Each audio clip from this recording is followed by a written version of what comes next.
একই মাঠে অনুশীলন করছিলেন সাকিব আল হাসান আর অ্যাঞ্জেলো ম্যাথিউস। সাকিবকে দেখে শ্রীলঙ্কান ক্রিকেটার নিরশন ডিগবেল এগিয়ে গেলেন এবং জিজ্ঞেস করলেন তার সাথে ম্যাথিউসের দেখা হয়েছে কিনা বা তিনি ম্যাথিউসকে দেখেছেন কিনা। সাকিব মজা করে হাসতে হাসতে বলছিলেন, ও আর আমি তো বিপিএলে একই টিমে, অর্থাৎ একই দলে খেলবো।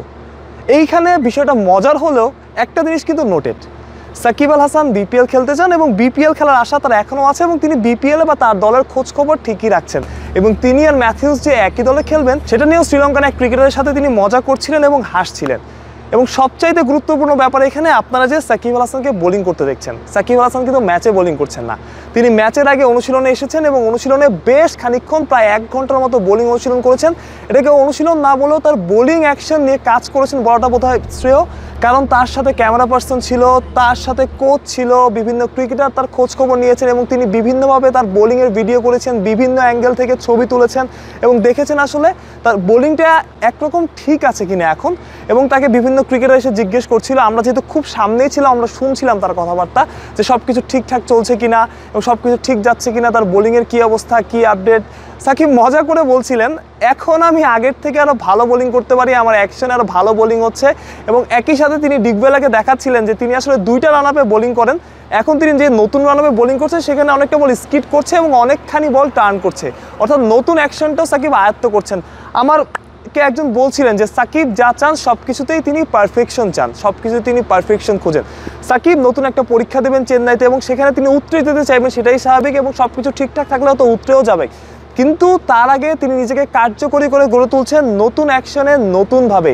এবং নতুন সাকিবকে দেখে আপনারা অভ্যস্ত হতে হবে যে সাকিব আসলে 17 বছর ধরে যে অ্যাকশনটাতে বোলিং করে আসছেন সেই অ্যাকশনটাতে তিনি বোলিং করতে হয়তো আর পারবেন না, নতুন একটা অ্যাকশনে একটু অন্যরকম অ্যাকশনে সাকিবকে হয়তো বোলিং করতে দেখা যাবে, যার একটা ঝলক আমরা আজকের সেশনে দেখলাম যেখানে সাকিব তার অ্যাকশনটা চেঞ্জ করেছেন এবং নতুন একটা অ্যাকশনে অনেকটা নতুনভাবে সাকিব বোলিং করেছেন।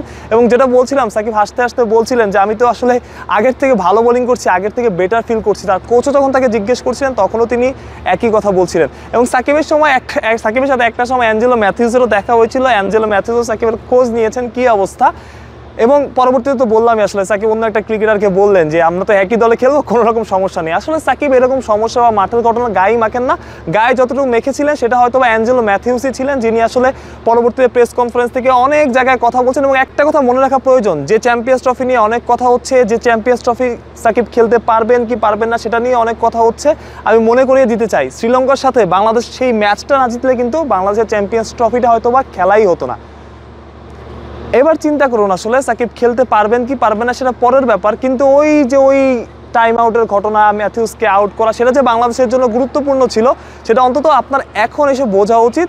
এবং সাকিবকে যারা দোষ দিয়েছেন, যারা হয়তো বা ক্রিকেটের স্পিরিট খুঁজেছেন, তারাও হয়তো বা সেটা বুঝবেন। এবং আমি আসলে শেষ করে দিতে চাই এখন যে কথাটা বলে, সাকিব তার বোলিং অ্যাকশন নিয়ে মনোযোগী, বোলিং অ্যাকশন নিয়ে কাজ করছেন এবং হয়তো বা সাকিব পরবর্তী পরীক্ষাটা দেবেন, পরীক্ষাটাতে হয়তো বা উতরেও যাবেন সাকিবকে দেখে যতটুকু মনে হচ্ছে।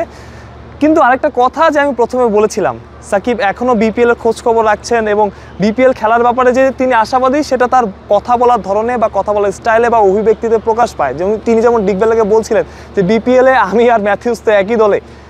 সো আমরা ওই আশাটা করতে পারি হয়তো বা যে সাকিব বিপিএল খেলবেন বা বিপিএল খেলার সম্ভাবনা এখনও সাকিবের একটু হলেও আছে। শ্রীলঙ্কা থেকে মাহফুজ প্রত্যয়, বিডি ক্রিক টাইম।